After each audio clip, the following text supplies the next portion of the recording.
Helo, a chroeso i sesiwn holi ac ateb fyw diwrnod rhyngwladol y menywod Gwasanaeth Tan ac Achub De Cymru. Hello and welcome to South Wales Fire and Rescue Services International Women's Day Livestream Q&A. Rydw i yma heddiw gyda reolwr grŵp Natalie Pierce a diffoddwr tan yr alwad a cynorthwydd ystadegol risg Sam Middle sydd yma i siarad am fod y menywod sy'n gweithio o fewn Gwasanaeth Tan ac Achub De Cymru. Bydden nhw hefyd yn rannu rai o'i profiadau o weithio mewn rolau gwahanol ar draws y gwasanaeth. I'm here today with Group Manager Natalie Pierce and On-Call Firefighter and Statistical Risk Assistant Sam Middle, who are here today to talk about working for South Wales Fire and Rescue Service as women. They'll also be going into some of their experiences about working in different roles across the service. Rydym yn croesawu cwestiynau yn y Gymraeg a'r Saesneg, felly gofynnwch yn y blwch sgwrsio mewn Vimeo. We welcome questions in both English and Welsh, so if you have any questions, please use the chat box function. Os ni allwch aros am y llif byw cyfan, byddwn yn rannu'r fideo o'n i siareli cyfryngau cymdeithasol. If you're not able to stay for the full live stream, we'll also be sharing the full video later on in the week, so keep an eye on our social media channels. Felly, gadewch i ni dechrau. So, let's get started. If you could both just give a little account of what you do in the service. Okay, so I'm an on-call firefighter in Pontyclun, and I've been doing that for the last 3 years. I'm just competent now. And recently I've started a new role in headquarters as a statistical and risk assistant. So I see the other side for the IRS as well. Yeah, so both the operational and the corporate side for us. That's me. That's you. And Natalie? Hello, I am Head of Joint Fire Control for South Wales and Mid and West Wales Fire Service. And I've been in the service for 25 years. Fab. And obviously you've been in a couple of different roles in the service. You haven't just started at that group manager level. Can you talk a little bit about the progression for yourself? Yes, I joined as a firefighter control back in 1998 after amalgamation, and I was posted to Pontypool Fire Control. That was before we moved to Lanley Hall. I then became a leading firefighter control operator after passing my exams after 4 years. Worked in the systems team. Then I took a secondment to London, to the Office of the Deputy Prime Minister, working on the fire control project. I stayed there for 18 months, but I managed to get a promotion to fire control officer back in South Wales Fire. Worked there until we amalgamated fire controls about 5 years ago. And I was promoted to Group Manager Head of Control just over a year ago now. Amazing. And you talked a little bit about like the exams. Can you talk about some of the training you've done in the service? Oh, lots of training. I'm sure Sam will agree. There's lots of training ongoing in the service. We train obviously for all sorts of scenarios. So when I joined 25 years ago, you had to do a written exam after 4 years in service. Mm-hmm. That's changed now, and you do Skills for Justice qualification, and you can complete that within 18 months. And obviously there's all sorts of courses. I've done a diploma in fire service management, certificate in fire service management. I'm currently working on a coaching and mentoring qualification. Okay. I've learned Welsh through the brigade. I've done ICT courses through the fire service, and obviously I train for my role now, which is to prepare for different terrorist attacks, flooding, snow, etc. Any scenario really where we need to help our communities. Lots there then. Of training, yes. And yourself, Sam? So I joined and did all of my initial training for the on-call during COVID. So slightly different procedure to probably what's always gone before. But for me, that was really useful because I was furloughed from my my full-time employment then. And yeah, it's been course after course after course. So you do your initial 2-week training course, then you do a 2-week BA course, and then of course you follow that with your RTCs and your trauma and your hazmats and you name it. There's always something else that's coming up. I've recently done my emergency response driver training, so I can drive the truck on the blue lights. Nice. And yeah, same, we do a Skills for Justice development program, and so you're in development for 2 years. And then finally, I've just done my 24 monthly, so I've just passed out as a competent firefighter. Yeah. Congratulations. Thank you very much. So I guess you've both been in the service, obviously Natalie a lot longer, but what has made you really want to stay and for you to find another role in the service as well? I think it's the ever-changing nature of the role, the difference day to day. Every single day is different, and I know that sounds like a cliche, but no, everyone says it, but it is true. So, for example, we've come into snow today, and that brings its own challenges.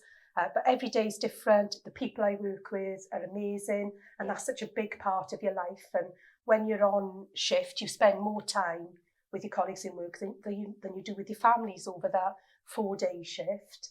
And the team spirit within the organisation, I think, and also the training opportunities you get, and also the training with the operational colleagues. So, for example, I've been through the Severn Tunnel on an exercise. We've done training on helicopter for wildfire, etc. So there's all sorts of opportunities that you wouldn't get in a normal job then. And I think that keeps it exciting and fresh. And now, obviously, I work for Mid and West Wales Fire as well. So there's a whole other organisation and a whole other lot of opportunities there, which keep my job varied day to day. So I'm never bored. And what more could you ask for? Yeah, no, you're definitely never bored. Yeah, same for me. Although I'm not on a watch as such, I definitely feel like all the people I work with on my station are like a second family. Yeah. And you do enjoy just going out to different things and seeing different things and experiencing all sorts of different experiences, let's say. And you learn as you're going, and you learn from each other, and people come at things from different angles, and it's just fun. They're just a great bunch of people to be around, basically. And then obviously I got interested in it, and so now I get to see the corporate side of it, and I get to sort of look at all of the control side of things and do a bit of quality assurance and passing messages back. And I think it's a personally challenging career. You're always challenged, so you're always learning and developing yourself. There's always something else. There's always something you don't know, and there's always somebody else you run into who brings something else to the table. Nice. And is there something that like sticks out, like a memorable incident or like a training exercise or something? There's just so many. There are a few. For me, the one that stands out the most for me was a little boy who'd on his way home from school, he'd gone a bit rogue, and he'd done a bit of off-roading, shall we say, and he was somewhere he shouldn't have been, and he'd fallen down the side of the bridge. So he'd banged his head, and he was quite concussed, and he'd broken his arm.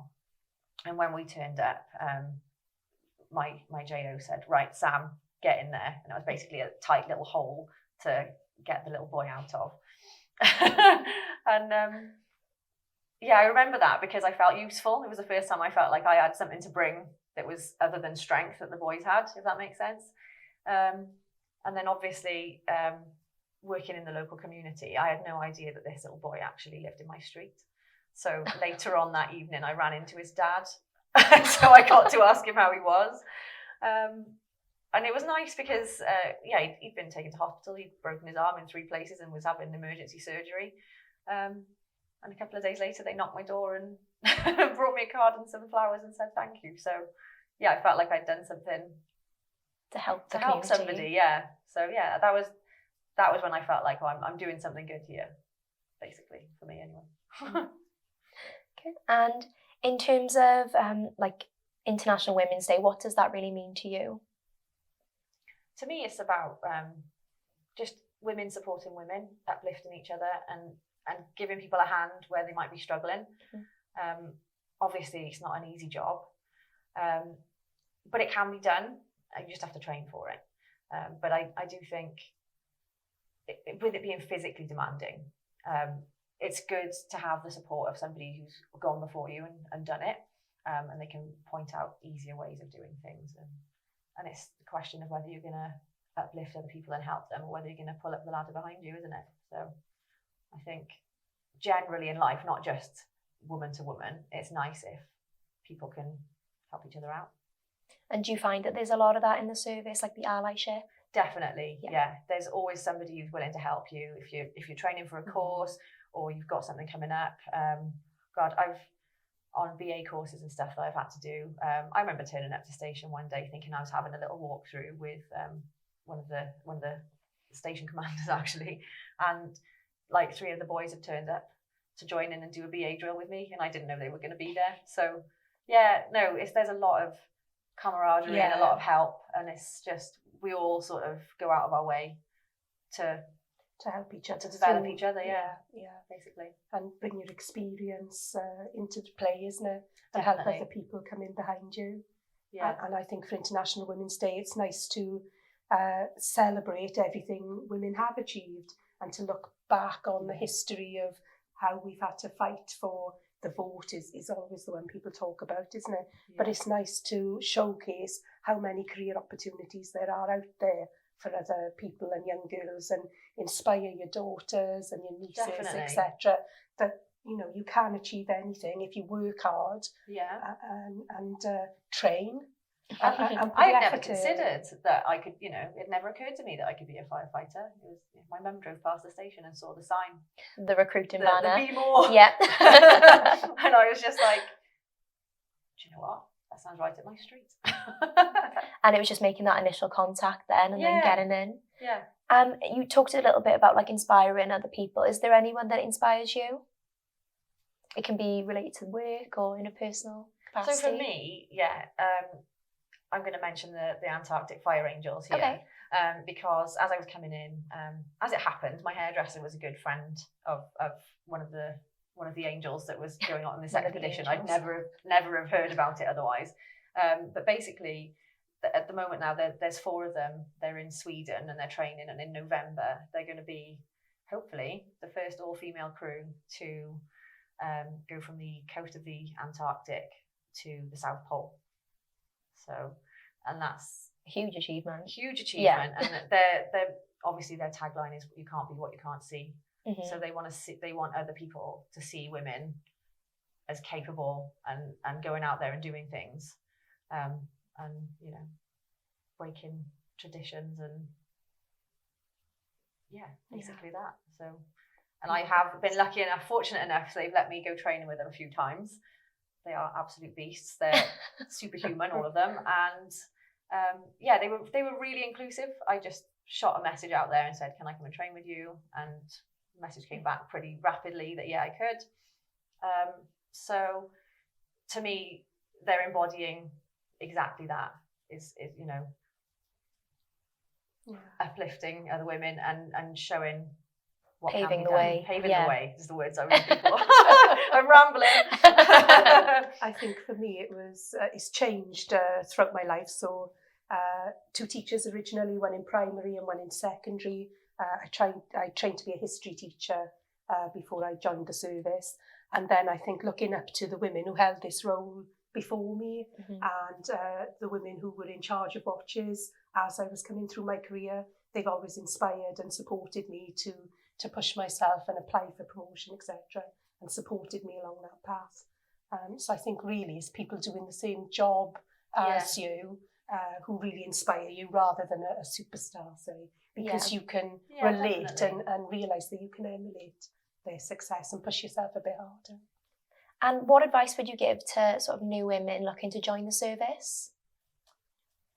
Research, so that could be research it. Yeah, research the role. You think you can't do it until you break it down and have a look, and then you start to think, oh, maybe I could do this, and that looks like something else I could get my head around. And the more you sort of look into it, the more you start to realise if you break it down to little bite-sized pieces, it's quite doable. And you can prepare and you can practice and you can speak to people doing the job as well. So reach out to someone. Reach out to people in the service. We're on Twitter, or you can contact people. You can come to visit the control, because the control room is a job I never even knew existed, and I don't think a lot of people do. It's a hidden role within the service, but it's very rewarding. Yeah, because the firefighters can't just turn up, can they? And obviously you need to cover them resilience across South Wales and Mid and West for yourself. Yeah. It all starts with that call. It does. Did you have any sort of idea before joining the service what you thought it would be like, and then is that different now coming in? There's a lot of preconceptions, I guess, isn't it, about working in a male-dominated environment. but I haven't found that. No, I was the same. I think I half expected to come into it and it was going to be difficult and people were going to have ideas about you being a female firefighter and not being up to the job. But I genuinely haven't really encountered any of that since I came in. I've only had positive experiences and people who want to help you. So, and I never really thought about it, to be honest, before I joined. It was only after, and you talk to people about what you do, they ask questions, and obviously they don't know about the control room and what's involved in the job, etc. People just think it's answering the phone. They don't realise about the radio messages and the support you offer to the people at the incident, etc. But no, it's been nothing like I thought it would be. It's been a great experience. Better, yeah. So do you think like you're treated equally within the service? 99.9% Yeah, we said this before, didn't we? Before, that the majority of people we work with are supportive. As we said, a real family sort of supportive environment. Any issues I've had in the past have been external, people coming in to give training, and it's more just a tiny amount of gender bias on the part of what the instructor thinks you can do. But no, I haven't had any issues. For my part, I think I've only ever really encountered, I suppose, a small amount of what I would call unconscious bias. And maybe it's like a generational thing, people who've been in for a long time and times have moved forward.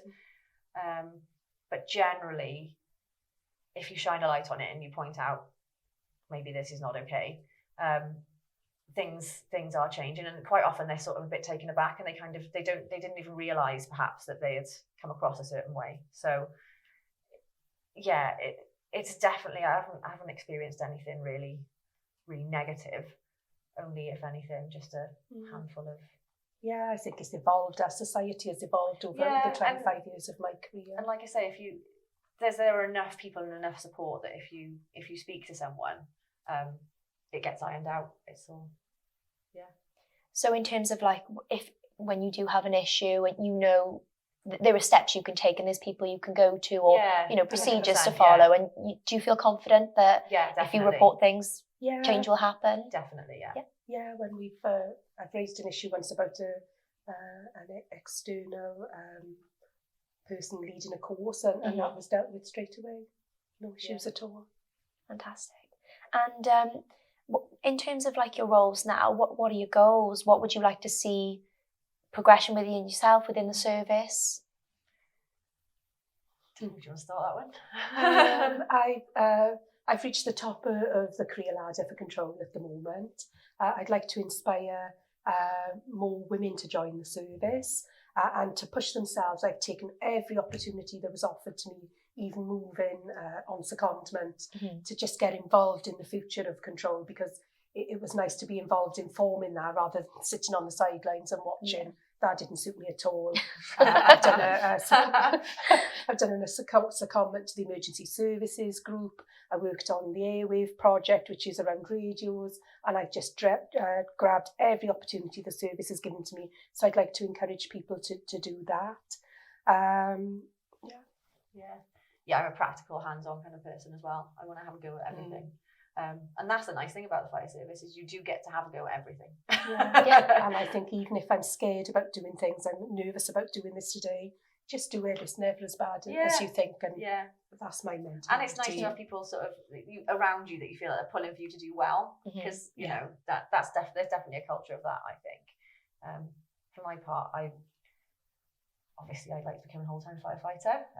Try again in the next recruitment, but I just want to do the job, because what I've experienced so far, I've really enjoyed. So and I want to do the best job that I can for the control. We've amalgamated. We've gone through a period of change. There's more change coming in the future with technical changes to the radios and the systems we use, and it's just getting everybody prepared for that change and ready to face the future. We've actually had a couple of questions in the chat box, so I'll go a bit off script for you now. The first one is just, what are the advantages of being a woman in the roles that you do? I think we bring empathy to the role. Definitely. Quite good at looking after the welfare of our staff, I think. I know that seems a bit of a feminine trait maybe, but I think you need a balance in the teams. So there's, if we have large incidents, for example, there's a male-female balance there in the command room dealing with that. I'm agreeing with you. I don't know if I'd be renowned for giving out empathy. If I'm honest. If any of them are watching this, they'll be like, empathy, really? That's a lie. Sure. Okay. But yeah, there was one particular job that we were on where it was a bit of a sensitive, we had a fatality. And as we work in our own community, one of the crew knew the mother. Oh, okay. And so in that moment, I did find people like looking at me to sort of get him out of the situation. So yeah, I did feel like I maybe brought something to that, but you know, I don't want to advertise that too much because I'm not generally that empathetic. That soft and empathetic, no. And just another one. So someone's thanked you both for sharing your experiences today. Do you think that the fire service is set up to support women through different stages of life? So whether that's raising families, through menopause, retirement, things like that? There are menopause policies within the service. We try our best to support the staff in control, in particular through menopause or anything that's going on in their lives. We've got a larger number of male staff now in the control room. We're very supportive through, parenting, adoption, etc. There are policies in place to support that, bereavement. So I think we're quite a caring service. And as I said, the environment is very team built. So yeah, I think the fire service will support you as best it can through anything that's going on in your life. And we've done that over the last 25 years with some significant incidents for some of my staff in their personal lives. We can move on unless you want to add anything. No, I think you've nailed that. No? And then just another question. So in the light of obviously the culture review and the news report from December, what do you think that the service could do to continue to reassure women to join the service with those accusations, and then in light of the culture review, the change that we're hoping to implement? I think a transparent review process is underway now. That will reassure a lot of people. I think it's very difficult currently because I feel that everyone's been labelled then as a misogynist or an abuser, etc. And there are people in all walks of life who are mean and have those traits and have an opinion that doesn't gel with the rest of us. And from my experience, everyone I've worked with has generally been very, very supportive. They've helped me with evidence recently to submit my competent portfolio, and the support I've had of people I've worked with in times of great stress in the control room when we set up a command room, for example, for Storm Dennis, the Beast from the East, major incidents. We've all pulled together from a team and they've supported me, and they've been supportive in my personal life as well when I've had bereavement in the family, etc. They've checked on my welfare and sent me notes, from a high level down, and I find it supportive. And it's disappointing to think that the perception of the fire service could be that this male dominated white culture when we've worked so hard to change that. And it doesn't reflect my personal experience. It might reflect others, but I think there's a broader picture there that isn't being shared. Yeah, 100%. From my experience, same sort of thing.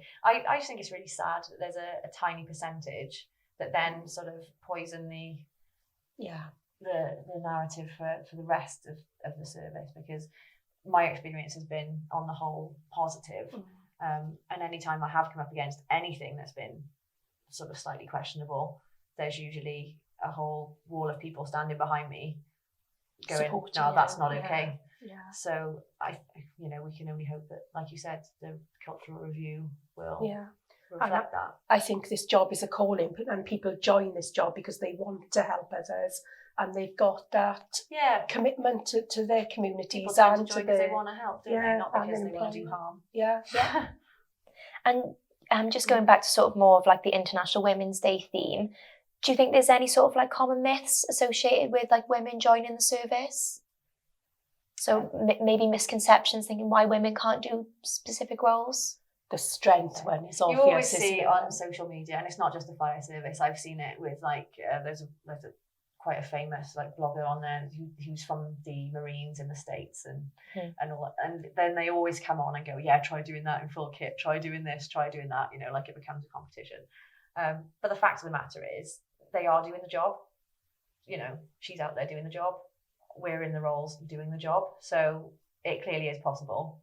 It's just a question, you know, would you look at that person and trust them to get you out of a difficult situation? If the answer is yes, then you can do the job. Right? Mm-hmm. And I think it depends on individual skills. So, for example, I had a story shared recently where 2 went in under BA to rescue someone. One was better at directions, one was stronger. The stronger person carried the casualty out. The stronger person was the female firefighter. The person better at direction to get out in those circumstances in BA was the happens to be male. Yeah, and that's you just work with your strengths. Yeah, absolutely. And we touched upon it, like the culture. You both said you've had relatively positive experiences. Yeah. Do you think that's reflective overall of the culture in the service, that it's just a small minority? I think that's the same for society as well. Yeah. You'll come across people, won't you? And it's a small minority. You do have to argue for certain things in certain situations, but that's down to role rather than gender, I think. Yeah, I would agree with that. Like we both said, it's generally been a positive experience. If anything negative has arisen, it's been dealt with. I just want to thank you both for being with us this afternoon. I hope that you've managed to answer everyone's questions, and you know, if anyone watching the stream later on has any additional questions, please just give us a DM or a message on social media. We'll always be ready to answer anything. Obviously the video will be uploaded later on in the week, so please give it a watch, and thank you for joining us. Thank you for having us.